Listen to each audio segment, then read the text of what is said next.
청취자 여러분 안녕하십니까. 신율의 뉴스 정면 승부 진행을 맡고 있는 명지대학교 정치외교학과 신율입니다.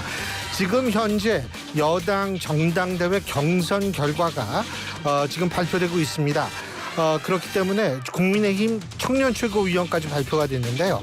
현장 직접 들으시면서 현장 음성 들으시면서 그 이후에 저희가 방송 계속 진행하도록 하겠습니다. 현장 연결해 보겠습니다. 53표 이상규 후보 22만 아닙니다. 22,663표 인요한 후보 13만 2,146표 장동혁 후보 16만 6,818표 함운경 후보 16,847표를 각각 득표하였습니다. 이어서 여론조사 결과를 발표하겠습니다. 여론조사 결과는 각 후보자별 지지율과 이를 선거인단 득표수로 환산한 결과를 가나다 순으로 말씀드리겠습니다. 김민전 후보 12.44%, 환산 득표수 25,007표, 김재원 후보 15.34%, 환산 득표수 38,837표, 김형대 후보 2.82%, 5,669표, 박용찬 후보 6.40%, 12,865표, 박정은 후보 12.37%, 환산 득표수 24,866표, 이상규 후보 4.46%, 환산 득표수 8,966표, 인요한 후보 21.58%. 지금 여러분께서는 국민의힘 전당대회 최고위원 후보 중에 과연 누가 당선됐는지를 지금 그런 발표를 듣고 계신데요. 환산 득표수 43,345표, 함운경 후보 4.54%, 환산 득표수 9,126표를 각각 득표하였습니다. 마지막으로 최고위원 선거의 후보별 합산 결과를 가나다 순으로 발표하겠습니다. 김민전 후보 15만 1,677표, 김재원 후보 18만 7,964표, 김형대 후보 15,092표, 박용찬 후보 45,205표, 박정은 후보 16만 4,919표, 이상규 후보 3만 1,629표, 인요한 후보 17만 5,526표, 장동혁 후보 20만 7,163표, 함운경 후보 2만 5,973표를 각각 득표하였습니다. 마지막으로 당대표입니다. 선거인단 투표의 개표 결과를 후보자 성명의 가나다 순으로 발표합니다. 나경원 후보 5만 5,996표, 원희룡 후보 8만 2,449표, 윤상현 후보 13,897표, 한동훈 후보 25만 5,930표를 각각 득표하였습니다. 이어서 여론조사 결과를 발표하겠습니다. 여론조사 결과는 각 후보자별 지지율과 이를 선거인단 득표수로 환산한 결과를 가나다 순으로 말씀드리겠습니다. 나경원 후보 18.05%, 환산 득표수 18,423표, 원희룡 후보 13.45%, 환산 득표수 13,728표, 윤상현 후보 5.05%, 환산 득표수 5,154표, 한동훈 후보 63.46%, 환산 득표수 64,772표를 각각 득표하였습니다. 예, 여러분 지금 들으셨겠지만 최고위원 후보의 순위는 1위가 장동혁 후보고요. 2위가 인요한 후보, 3위가 김재원 후보. 죄송합니다. 1위가 장동혁 후보, 2위가 김재원 후보, 3위가 인요한 후보, 4위가 박정은 후보 이렇게 돼 있습니다. 그리고 김민전 후보는 여성이기 때문에 자동직으로 최고위원에 당선된 거나 이미 마찬가지였습니다. 그래서 박정은 후보는 이번에 결국 탈락을 했고요. 참 절묘합니다. 그리고 지금 여러분 들으셨겠지만 당대표 선거에서는 한동훈 후보가 압도적인 1위를 했기 때문에 실제로 결선 투표 없이 한동훈 후보가 신임 당대표에 당선이 됐습니다. 예. 장동혁 자. 후보, 김재원 후보, 인요한 후보, 김민전 후보.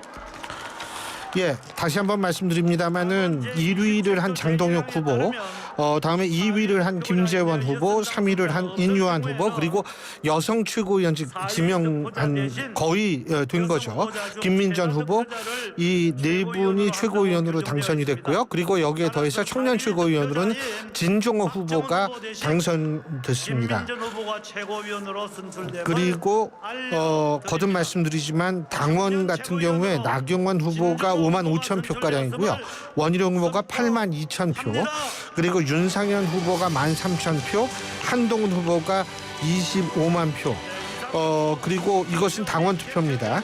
근데 우리가 여기서 사실 주목해야 될 게 당원 투표에서도 사실은 세 후보의 합보다 한동훈 후보가 근 10만 표 정도를 앞섰다는 거예요. 그러니까 이게 세 후보의 합보다 10만 표 정도가 많다라는 얘기이기 때문에요.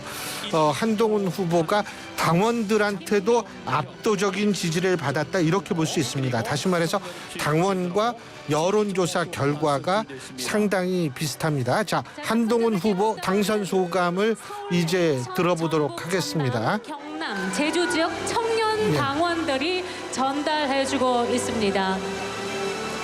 오늘 제4회 국민의힘 전당대회 당대표로 한동훈 대표가 국민의힘 제4차 전당대회 당선됐습니다. 경선 결과가 발표됐습니다. 국민의힘 자, 신임 지금 당대표의 한동훈 후보 한동훈 사실은 후보가 제가 정확하게 당선이 계산이 됐습니다. 지금 안 끝났습니다만 당원에서도 50% 이상을 받았고요. 이 여론조사에선 63.46%를 받았습니다. 이것은 당심이 민심을 쫓아갔다라고 볼 수 있는 부분이고요. 이번 전당대회에서도 당심이 전략적 투표를 했음을 볼 수 있는 측면입니다. 자, 그러면 지금 이제 한동훈 후보, 이제 한동훈 신임 당대표의 당선 소감 직접 들어보겠습니다. 김민전 최고위원님. 네, 그리고 이어서 장동혁 후보, 인요한 후보, 김재원 후보, 김민전 후보가 최고위원으로 당선됐고요. 네, 청년 최고위원으로는 사격 선수 출신의 진종호 의원이 지금 최고위원들의 또 이 당선 소감을 쫙 들으려면 시간이 너무 가니까 휴가를 마치고 온 우리 이우영 아나운서와 함께 뉴스 인앤아웃 해보죠. 휴가 잘 갔다 왔죠? 네, 잘 다녀왔습니다. 안녕하세요. 예, 걱정 많이 했어요. 그 싸이 공연장에서 그 조명이 떨어졌다 그랬는데.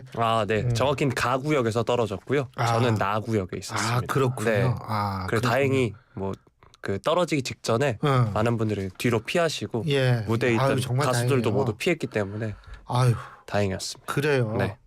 저도 뭐 큰 걱정은 아닌데 은근히 걱정은 되더라고요. 이게 미운정이라는 것도 정해요.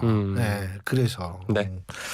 자, 오늘 제가 이제는 그 얘기 할 필요 없어요. 지났어요. 네, 이제. 어제자로 마지막이었습니다. 지났어요. 네, 청취율 조사 기간. 예, 그렇죠. 예. 자, 오늘 어떤 얘기부터 해보죠? 그럼에도 샵 0945는 참. 여러분이 궁금한 점이 있으시면 우물정공사후 샵 0945로 문자 보내주십시오. 그러면 여러분의 의견 방송에서 최대한도로 반영하도록 하고요. 짧은 문자 50원, 긴 문자 100원의 유료 문자이면 말씀을 드립니다. 네. 오늘 뉴스 정면 승부 뉴스 인앤아웃 첫 번째 순서를 다뤄드리기 전에 조금 전 국민의힘 전당대회 관련해서 다시 한번 정리를 해드리자면 청년 최고위원은 진종호 최고위원 당선이 됐고 최고위원의 경우엔 장동혁, 김재원, 임요한, 김민전 이렇게 후보가 당선이 됐습니다. 또 당대표 후보는 한동훈 후보가 당선됐다는 점 다시 말씀을 드립니다. 자, 첫 번째로 다뤄볼 소식은 이 호우 소식입니다. 제가 사실 휴가 기간 내내 지난 휴가도 그랬지만 맞아요. 비를 몰고 다니는데요.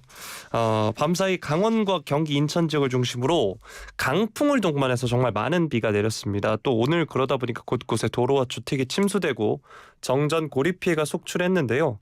각 지자체별로 기상 상황을 주시하면서 비상사태 대비하고 있는 상황입니다. 경기도의 경우에는 이번 비로 오전 7시 기준으로 주택 침수가 9건, 도로 장애 61건, 도로 주차장 배수 10건 등 총 94건의 피해가 발생해서 조치했다 이렇게 밝혔고요. 임진강의 최북단 필승교 수위가 서서히 상승해서 오늘 오전 0시 10분 즉 12시 10분에 4m를 넘어섰고 7시 기준엔 5.15m를 기록을 했다고 합니다. 강원 지역도 살펴보면 내륙과 산지를 중심으로 많은 비가 내렸는데요. 강원특별자치도 소방본부에 따르면 어제 오후 11시 14분쯤 철원군의 갈마르베 한 도로에는 갑자기 불어난 빗물에 승용차가 침수돼서 소방당국이 운전자를 구조하고 차량을 이동 조치한 바 있습니다. 126mm의 많은 비가 내린 철원에서는 도로가 침수되고 또 토사가 흘러내리는 피해가 있었는데요. 도소방본부에 따르면 각종 피해가 72건이 접수가 됐다고 합니다. 춘천에서는 정전 소식도 있었고요. 인천도 살펴보면 인천은 강풍주의보가 내려졌습니다. 총 58건의 호우 피해가 119에 들어왔는데요. 연일 집중 내린 호우로 또 산림당국에서는 일부 지역에 산사태 예보를 내리고 주의를 당부하기도 했습니다. 특히 충남 서산에는 오늘 오전 7시 22분을 기해서 산사태 경보가 내려졌고요. 어제부터 오늘까지 충남 당진, 경기도 연천, 강원도 철원과 평창 등 4곳에 산사태 주의보가 발령되기도 했습니다. 각 지자체가 또 더 호우 피해를 예방하기 위한 대비도 나섰는데 인천시는 계양구 작전동 토끼굴에서 차량 운행을 통제하기도 했고요. 굴포천과 장수천 등 하천 주변 산책로 13곳도 출입을 통제 중이라고 하고요. 서해 같은 경우에는 인천과 섬을 잇는 14개 항로 가운데 10개 항로 12척의 운항도 불가능한 상황이다라고 했습니다. 많은 비가 내리자 이제 우리나라 최북단 북한강 수계댐은 수위 조절에 나섰다는 소식도 전해지고 있고 오늘 전국이 대체로 흐리고 오전까지 수도권과 강원 내륙산지 충청권을 중심으로 강하고 많은 비가 내렸습니다. 장마 기간에 이렇게 많은 비가 쏟아졌나 싶을 정도로 많은 비가 내리고 있는 요즘인데요. 또 강풍까지 동반해서 피해가 더 커지고 있습니다. 제가 휴가 때 있을 때도 이 강풍 때문에 문제가 되기도 했었는데 이 소식 뉴스인 부탁드리겠습니다. 예, 오늘도 이게 또 밤에 어제 진짜 무섭게 비가 오더라고요.